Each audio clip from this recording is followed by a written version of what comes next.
14, 21, « Celui qui a mes commandements, dit Jésus, et qui les garde, c'est celui qui m'aime.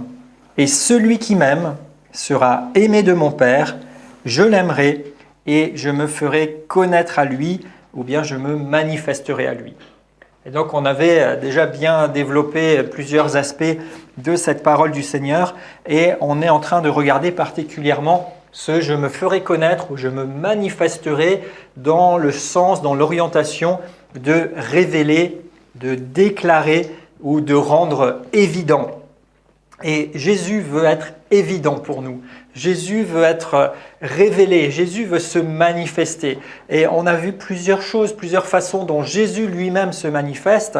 Et on était arrivé à voir ensemble qu'aujourd'hui, et depuis les débuts de l'Église et jusqu'aujourd'hui, Jésus se manifeste sur la terre par le Saint-Esprit, qui nous a été donné par cette puissance agissante qui opère des choses extraordinaires, et puis par les signes, prodiges et miracles.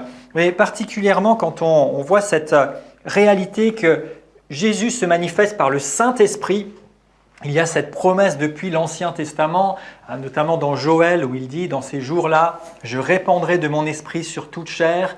Et puis Jésus va parler, il va dire « Je vous enverrai quelqu'un ». Le Saint-Esprit, et puis dans les actes, on voit la réalisation de cette promesse à un certain niveau. Acte 2, lorsque les disciples sont ensemble dans la chambre haute, qu'ils sont en prière et qu'ils attendent ce que le Père a promis à travers Jésus, et ils vont le recevoir, ils vont être remplis, baptisés dans le Saint-Esprit, mais ça ne s'est pas arrêté là. Il y a encore d'autres choses et d'autres actions du Saint-Esprit qu'on peut voir notamment à travers le livre des Actes et puis qu'on retrouve aussi au fur et à mesure des enseignements des apôtres à travers les épîtres. Et le Saint-Esprit agit pour révéler Jésus-Christ. Le Saint-Esprit, c'est la puissance de Dieu révélée. Le Saint-Esprit, c'est une personne à part entière. Le Saint-Esprit fait partie de la Trinité. Le Saint-Esprit est Dieu. Et son rôle, sa fonction sur la terre, c'est de révéler Dieu, c'est de révéler Jésus. Donc nous ne sommes pas tout seuls, nous ne sommes pas orphelins, nous ne sommes pas pénalisés parce que Jésus n'est pas là ou parce que Dieu en personne ne serait pas là, mais au contraire, nous avons le Saint-Esprit et nous sommes favorisés. Parce que Jésus lui-même disait « Il vous est avantageux que je m'en aille » pour pouvoir vous envoyer le Saint-Esprit. Et donc le Saint-Esprit agit, le Saint-Esprit travaille, le Saint-Esprit opère dans nos vies, à travers nous et un peu partout sur la terre pour manifester la puissance de Dieu et pour révéler Jésus. Et juste hier soir, j'étais au téléphone avec des bien-aimés avec qui on est en train de mettre en place une école biblique, une collaboration. Et ils nous partageaient de ce que le Seigneur est en train de faire, là où ils sont. Et ils nous disaient, mais c'est un moment spécial que Dieu nous donne. C'est vraiment un temps d'opportunité. Ils disent, voilà, on prêche et les gens naissent de nouveau. Et je ne sais plus s'ils l'ont dit textuellement ou si c'est ce que j'en ai retiré, mais presque comme si c'était facile en fait. On prêche, les gens naissent de nouveau. Les gens sont baptisés dans le Saint-Esprit. Normal quoi, ça va après, j'allais dire tout seul, mais aujourd'hui le besoin, le travail à faire, c'est d'enseigner et d'apporter la parole à ces personnes-là, d'apporter un solide fondement dans l'Écriture pour que les gens puissent s'enraciner, puissent se développer, pour que les serviteurs de Dieu soient équipés. Mais il y a des choses qui se passent. Et c'était tellement merveilleux parce qu'ils nous disaient, entre autres, qu'ils font du travail aussi parmi les enfants.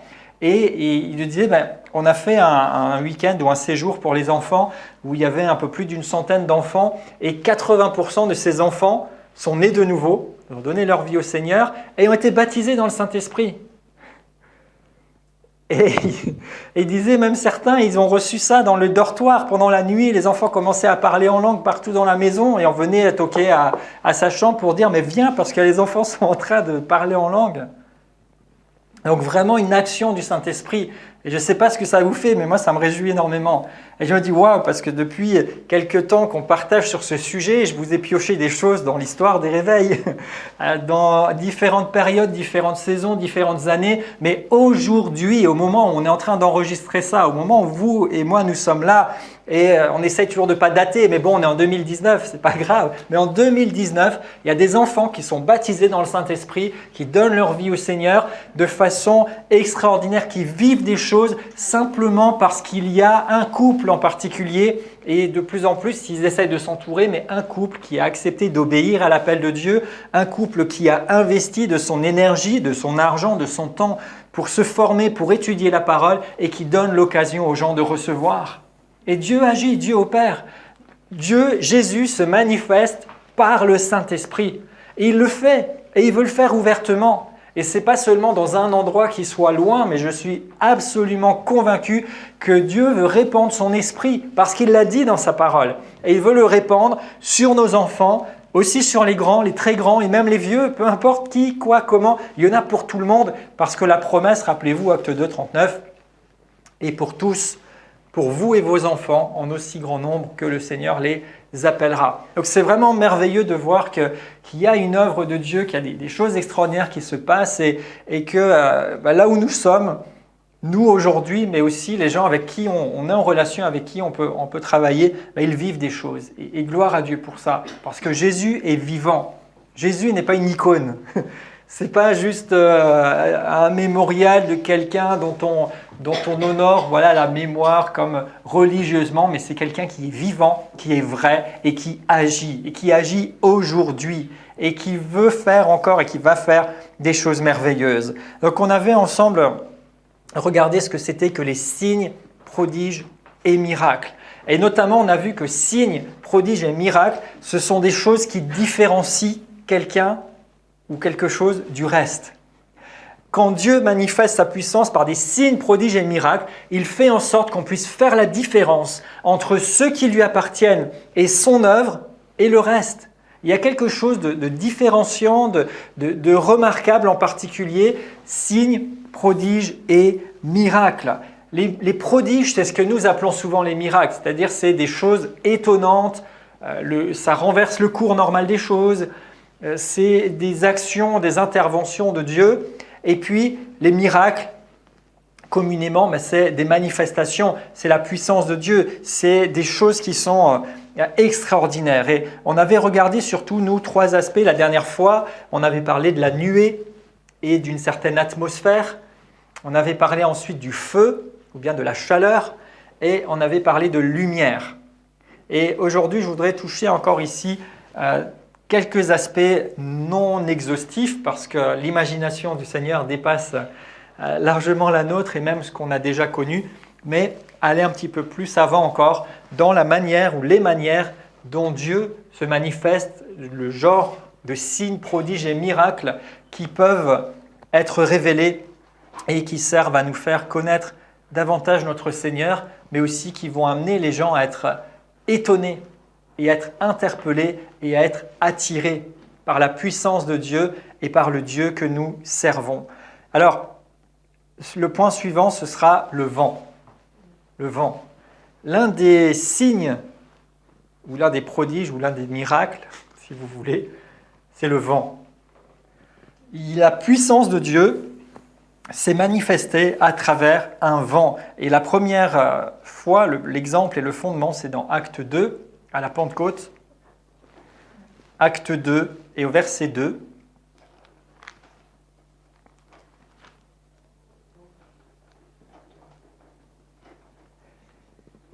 Il est écrit tout à coup, il vint du ciel un bruit comme celui d'un vent impétueux, et il remplit toute la maison où ils étaient assis.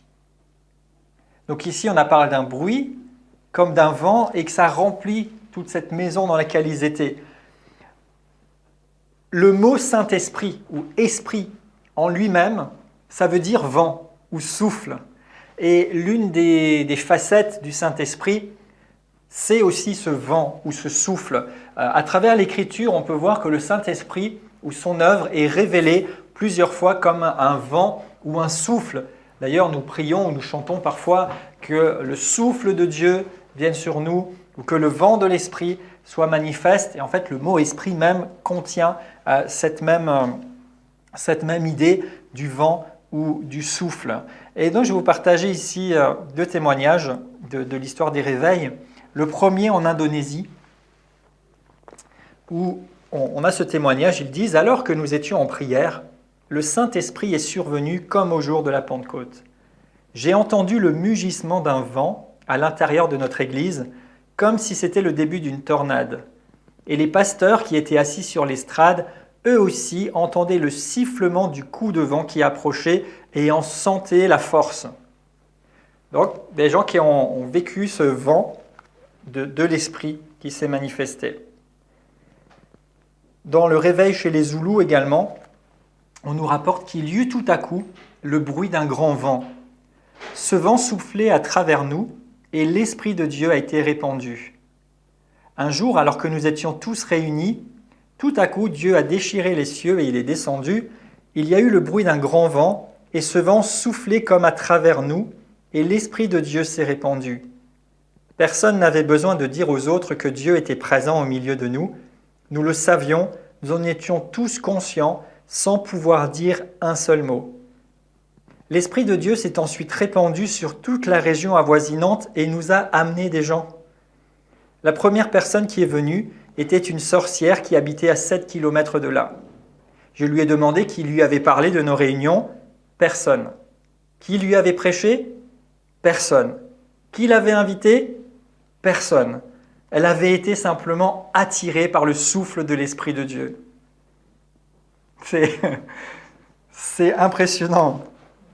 C'est impressionnant. Donc ce vent qui se manifeste même physiquement, à certains moments et dans ses réveils, a une puissance, une force que même des gens qui sont inconvertis et je dirais des gens qui sont carrément à l'opposé, alors qui certes sont éveillés au monde spirituel, mais au monde spirituel de l'ennemi, du diable, sont attirés. Cette personne a été attirée vers cet endroit pour donner sa vie au Seigneur à cause du souffle, du vent de l'Esprit, alors que personne ne lui a parlé, personne ne l'a cherché, mais la puissance de Dieu à l'œuvre dans la Réunion et au-delà a été manifestée ici à travers ce vent.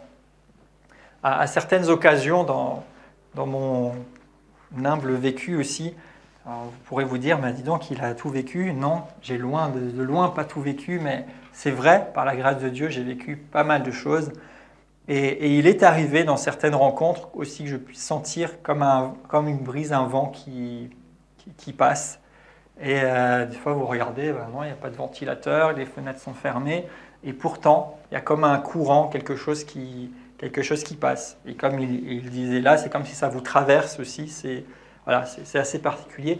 Ça peut être l'une des manifestations, l'un des signes, prodiges ou miracles à travers lequel Dieu attire l'attention des gens, de son peuple, mais aussi du monde extérieur, sur sa puissance, sur sa réalité. Et maintenant, le point suivant sur lequel je voudrais échanger avec vous, et où il y a des choses vraiment remarquables aussi, même si les précédentes l'étaient, je l'ai simplement intitulé « La métamorphose ». La métamorphose. Alors d'abord, et comme régulièrement, le fondement biblique, 2 Corinthiens 3, verset 18. «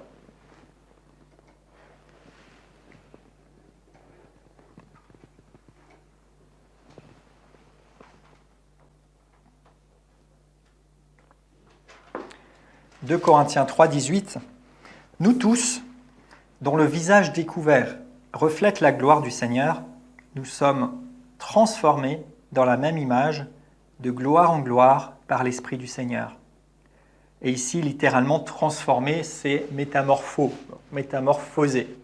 Alors, quand nous contemplons la gloire du Seigneur, quand nous l'adorons, quand nous sommes dans sa présence, nous sommes supposés être métamorphosés. Métamorphose, c'est un changement d'état, un changement de nature.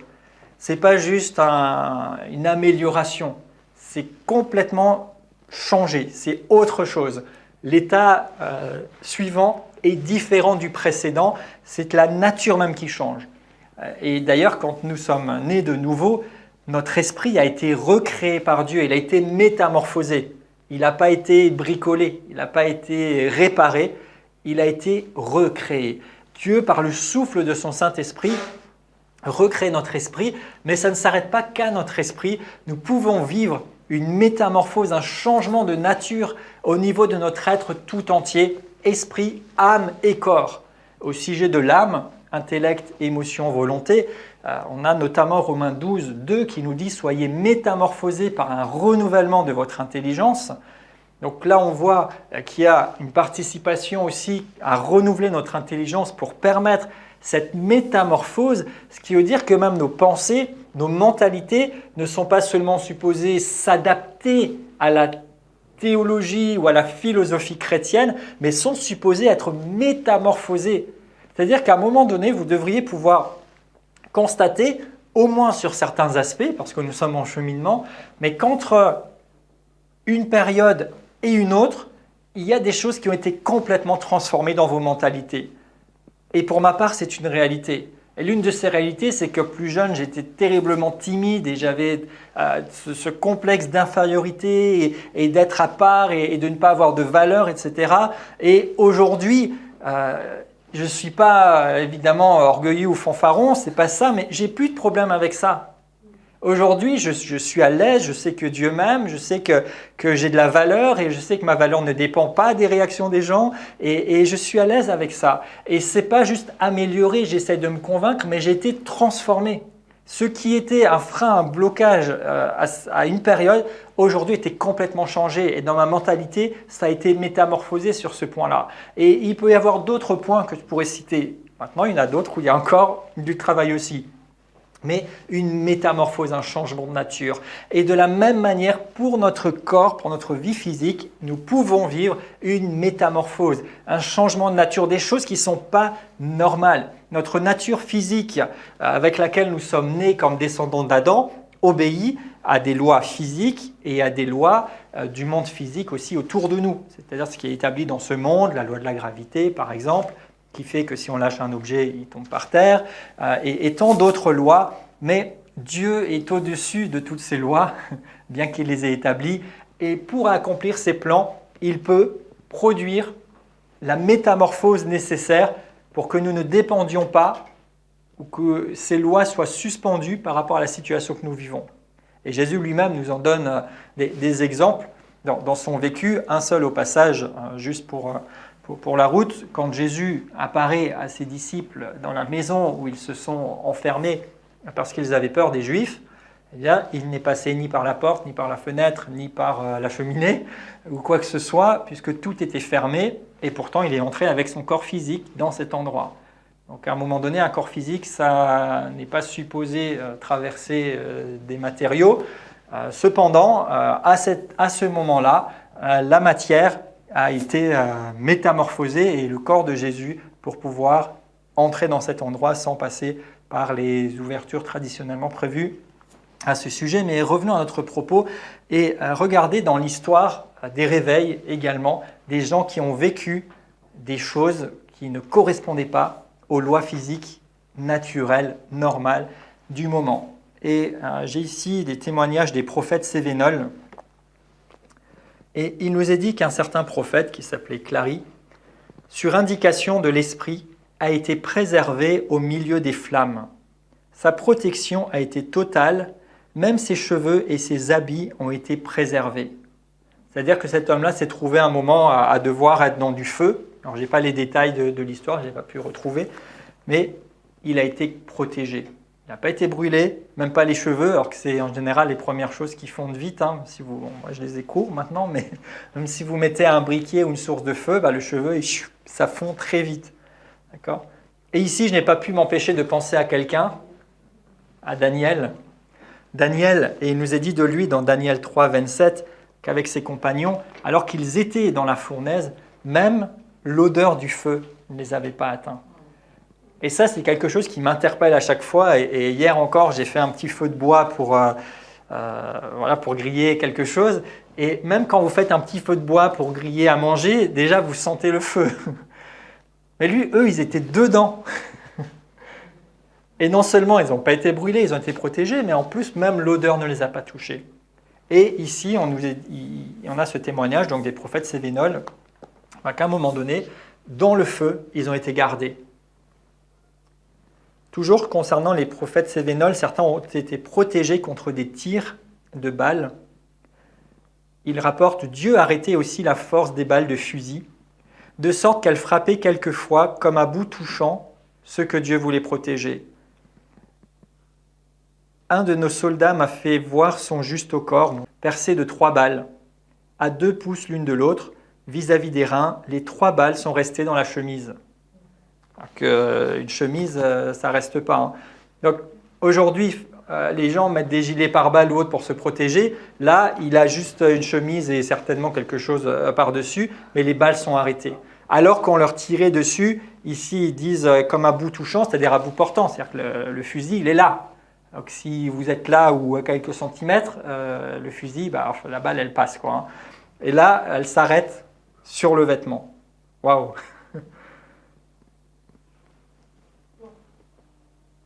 Catherine Kuhlman, qui a été aussi l'un des instruments de Dieu dans les réveils notamment de guérison aux États-Unis à une période, rapporte aussi des miracles, ici non seulement ou non particulièrement sur la guérison, mais des miracles divers sur la matière. Elle nous dit « Il nous est souvent arrivé de nous mettre en route sans avoir d'imperméable. Mais comme nous ne partons pas pour nous amuser, le Seigneur nous protégeait même de la pluie. Nous voyons la pluie tomber à quelques mètres de nous, mais pas une seule goutte ne nous a touchés. » Donc même la pluie qui est alors soit très localisée, soit qui ne vous atteint pas, waouh! C'est ça, je veux dire, quand vous voyez ça, c'est pas humain. D'accord? On peut trafiquer plein de choses ou faire des petits tours de passe-passe pour impressionner les gens, mais on ne sait pas faire que la pluie s'arrête devant vous ou qu'il ne pleuve pas sur vous-même alors qu'il pleut juste à côté. Alors que cette servante de Dieu et ses équipes se déplaçaient, mais ils ont vécu ce miracle de ne même pas être touchés par l'eau de la pluie.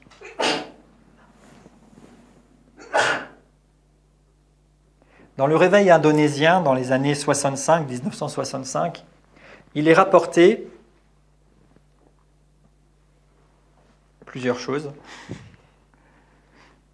Il est rapporté la résurrection d'un mort qui était déjà couché depuis 2 jours et qui était ressuscité par la puissance de Dieu. Et là, on a la résurrection de Jésus-Christ, la résurrection de Lazare, notamment, ou autre. Il est rapporté également la multiplication des vivres. Un témoignage, tandis que ma tante déposait l'une des moitiés de la galette dans une assiette, la moitié qu'elle tenait dans sa main redevenait une galette entière. Des cris, des louanges et des pleurs de joie.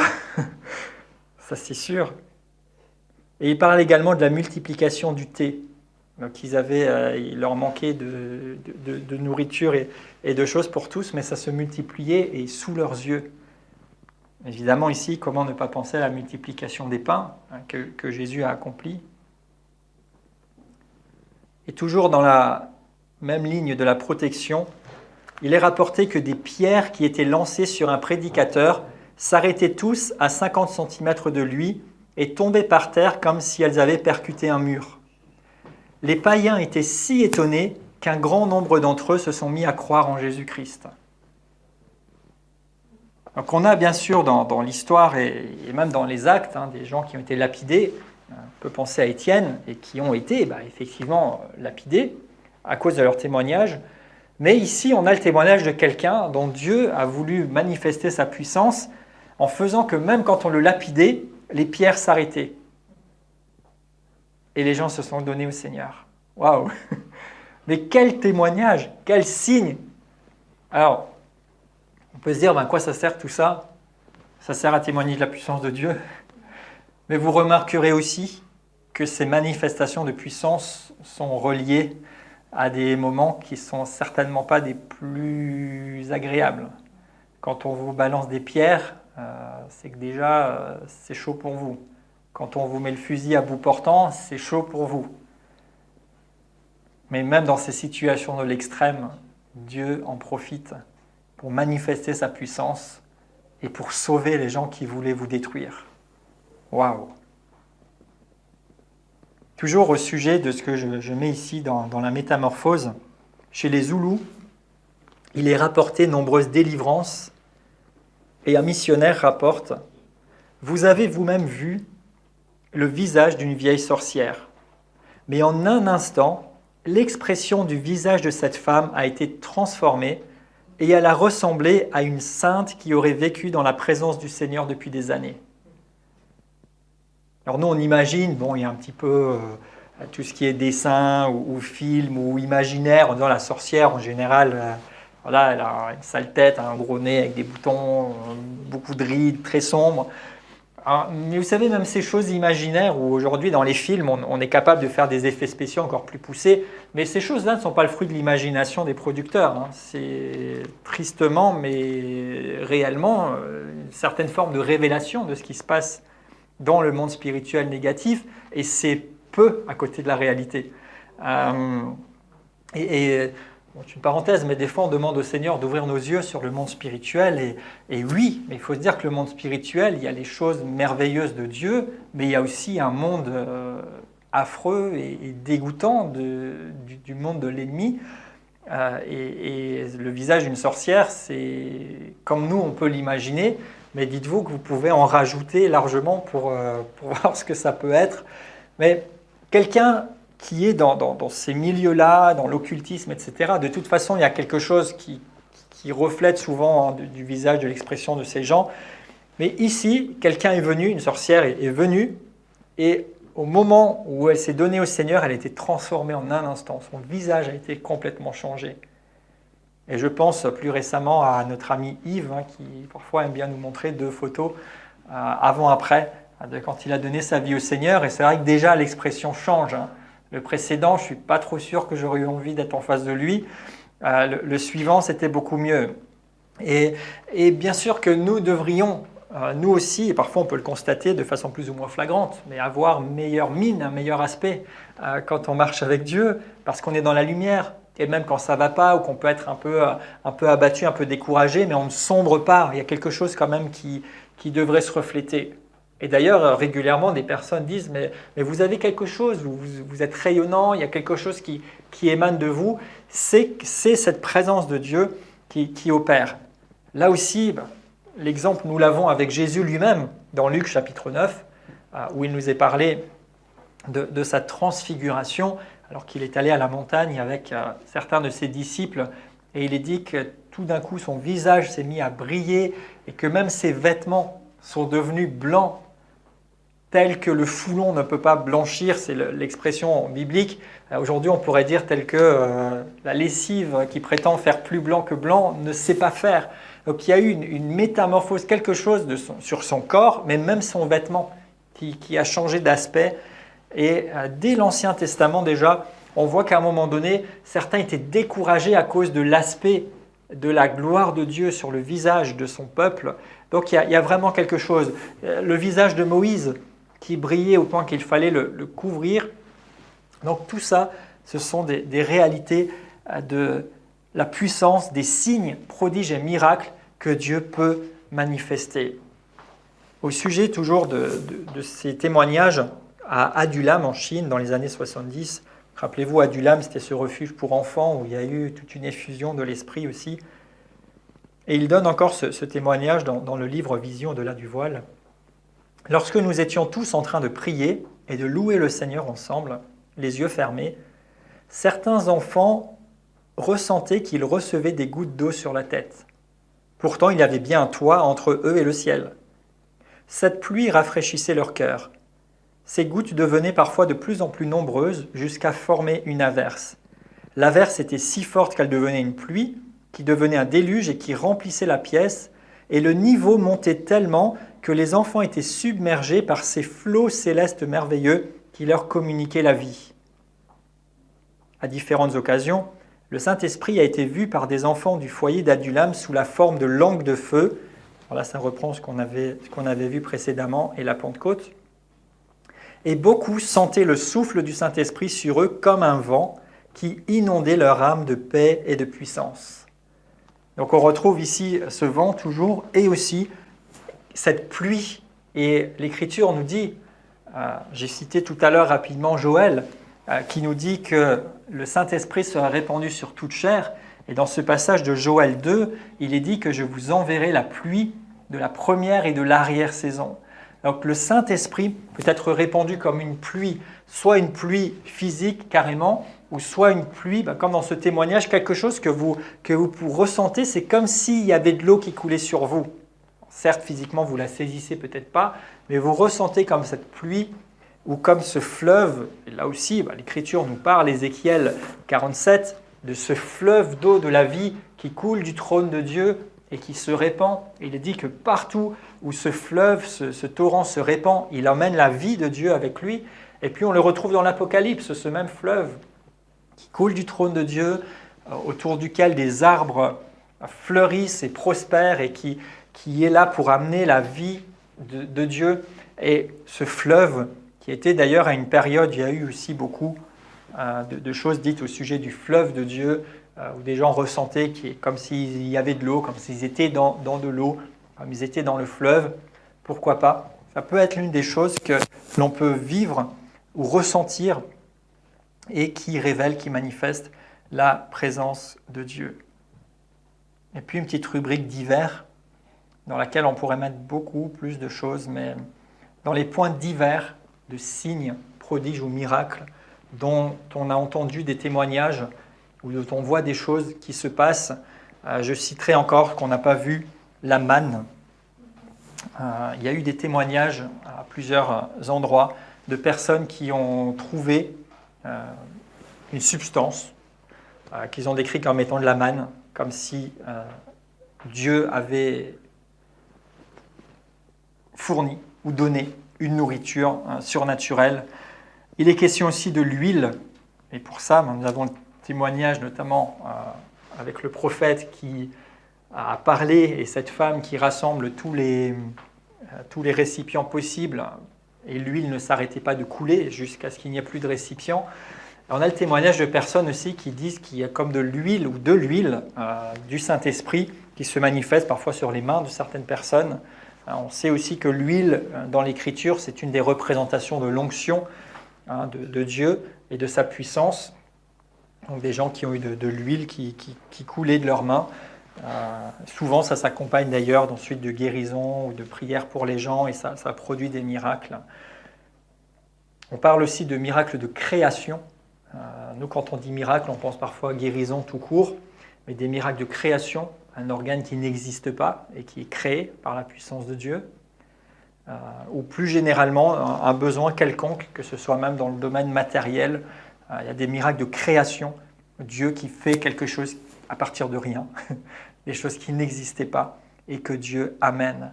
Ou des gens, combien de témoignages de guérison aussi, mais qui sont finalement dit guérison, mais bien plus qu'une guérison, parce que ce n'est pas juste le retour à un état de santé correct, mais des fois des gens qui étaient à un stade avancé de maladie, ou que dire de gens même qui étaient morts, ou en état de mort clinique, ou des gens qui avaient des organes complètement abîmés, et qui ensuite consultent et qui retrouvent, qui ont un organe complet, entier, sain. Miracle de création, puissance de Dieu, combien, des dizaines de témoignages, des centaines, peut-être des milliers, qu'on peut entendre de gens à qui Dieu parle et par la puissance de sa parole et la puissance de son esprit, les gens sont guéris et même les médecins ne peuvent faire autrement que reconnaître qu'il y a une intervention surnaturelle. Les guérisons, les délivrances, toutes ces choses sont autant de manifestations. Donc c'est vrai que moi je suis parti un peu dans des choses qu'on pourrait dire surprenantes, étonnantes, énormes, mais chaque action de Dieu dans la vie de quelqu'un, en soi, c'est un miracle. Quand Dieu vous touche, quand Dieu vous parle, quand Dieu vous rencontre, quand une situation qui peut-être même ne concerne que vous, mais se résout de manière surnaturelle, c'est Dieu qui se révèle dans votre vie. C'est Jésus qui vous manifeste sa présence et c'est glorieux en soi. C'est puissant. Quelqu'un qui entend l'évangile et qui le reçoit, mais c'est le plus grand des miracles. C'est peut-être pas le plus impressionnant, c'est peut-être pas le plus frappant, mais c'est le plus grand parce que c'est l'essentiel. Quelqu'un qui reçoit la puissance du Saint-Esprit, c'est un miracle. Et ce miracle s'accompagne d'un signe, c'est qu'il parle en langue, qui est une preuve tangible et étonnante et non naturelle de l'action du Saint-Esprit dans sa vie. Et la liste pourrait continuer, j'allais dire, elle est illimitée cette liste. Et non seulement je le dis, mais quelqu'un l'a dit mieux que moi, et je conclurai sur 3 passages. Il me semble que j'en ai déjà cité l'un ou l'autre à l'occasion, mais ça peut nous faire que du bien. Jean 14, verset 12.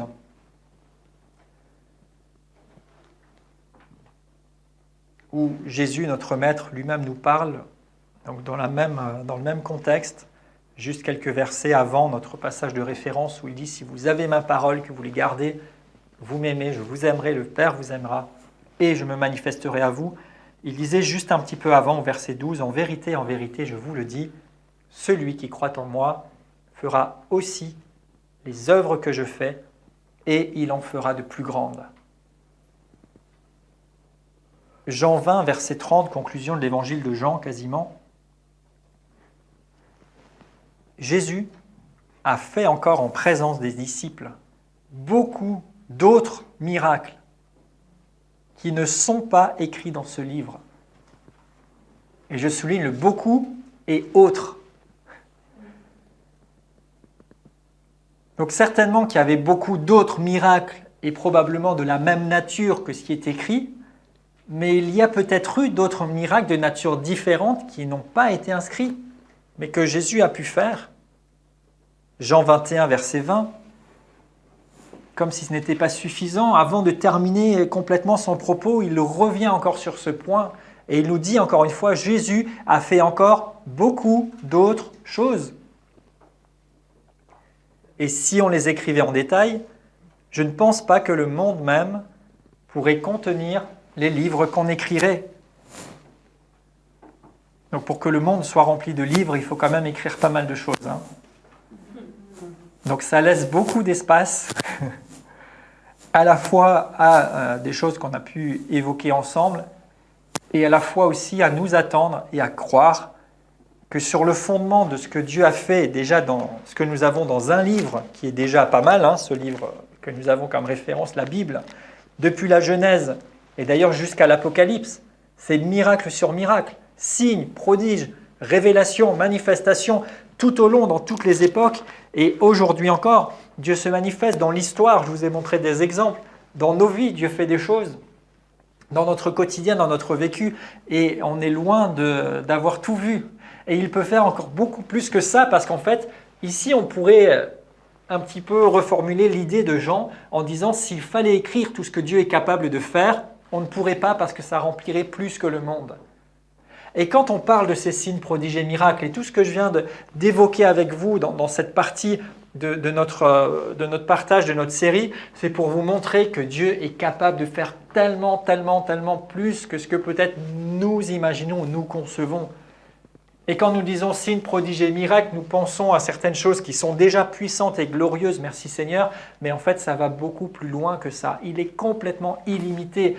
Il est le Dieu de l'impossible, il est le Dieu de l'irréel, il est le Dieu de l'inimaginable. Il dépasse de loin tout ce qu'on peut penser, concevoir. Et évidemment, Éphésiens 3,20, vous connaissez l'un de mes favoris, à celui qui peut faire, par la puissance qui agit en nous, infiniment au-delà de ce que nous demandons ou pensons. À lui soit la gloire. Il peut faire infiniment au-delà.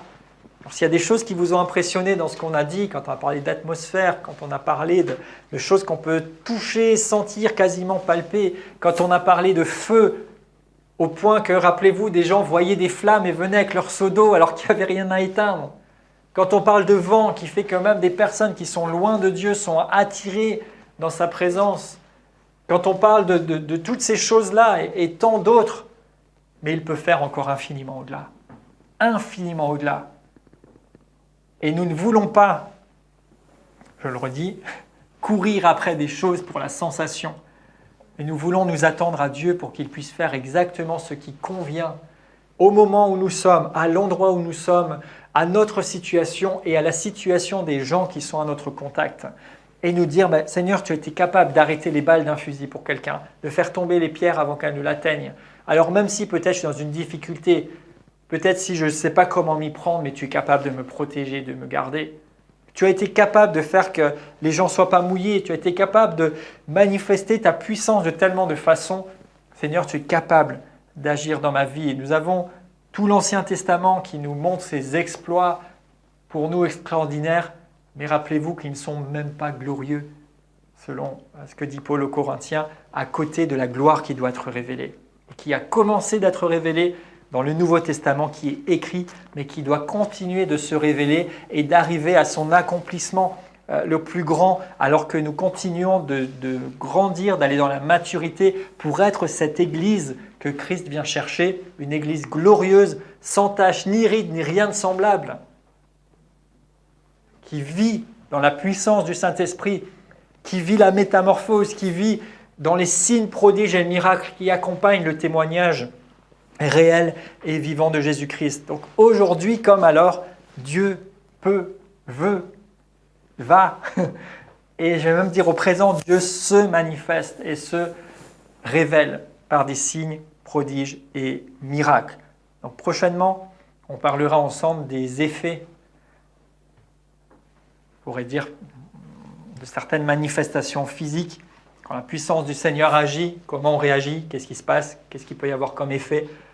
Là aussi, pour être à la fois éveillé sur ces choses-là, à la fois vigilant aussi peut-être, mais de voir ce que nous dit l'Écriture et de pouvoir dire, Seigneur, nous on veut vivre les choses simplement, dans la simplicité, dans l'authenticité. On ne veut rien bricoler ou fabriquer, mais on veut surtout rien laisser de côté de ce que tu as pour nous, parce que d'une part, nous en avons besoin, mais surtout le monde a besoin. Le monde a besoin de témoins vivants, vrais, remplis du Saint-Esprit, qui font entendre le message de Christ et surtout qui révèlent Christ dans toute sa dimension. Pas seulement dans la dimension théologique ou philosophique, mais dans toute sa dimension de vie, sa dimension de puissance, sa dimension de gloire. Alors croyez que quoi qu'il arrive, quoi qu'il se passe, Dieu est capable de faire ce qu'il faut. Il fera des signes, prodiges et miracles en temps utile si nous gardons sa parole, si nous l'aimons, nous nous laissons aimer de lui et que nous demeurons avec lui. Amen. Alléluia. Père, merci.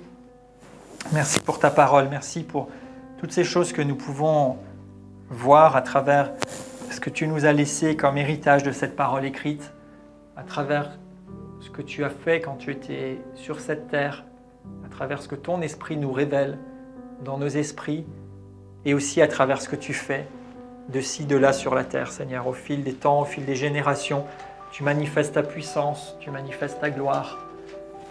Et Seigneur, nous voulons encore et toujours rester attentifs, rester réceptifs à tout ce que tu veux faire, Seigneur. Nous voulons entendre de toi. Nous voulons être au cœur de la cible. Seigneur, merci. Merci parce que tu es un Dieu de miracles, de signes et de prodiges. Merci parce que tu es merveilleux pour nous. Tu es merveilleux pour nous, Seigneur. Parce que tu n'es pas juste une idée ou une utopie, mais tu es notre Dieu, tu es notre Seigneur. Alléluia. Merci, Seigneur. Merci parce que si nous gardons ta parole, tu nous aimes et tu te manifestes à nous. Et Seigneur, nous aimons ta parole et nous voulons garder ta parole encore et toujours.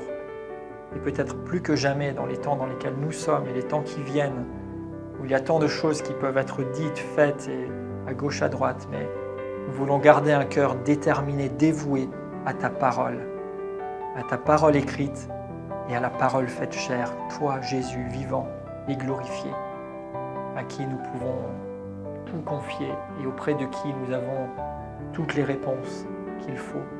Merci Seigneur pour cet esprit de sagesse et de révélation dans ta connaissance qui nous permet de vivre pleinement dans la sécurité qui nous vient de toi, qui nous permet de vivre dans notre rôle sur cette terre, dans toutes nos dimensions de l'esprit, de l'âme et du corps, pour pouvoir amener les choses du ciel sur cette terre, pouvoir amener la révélation de Jésus-Christ. Et Seigneur, comment donner ce que nous n'avons pas reçu? Comment parler efficacement de ce que nous ne vivons pas?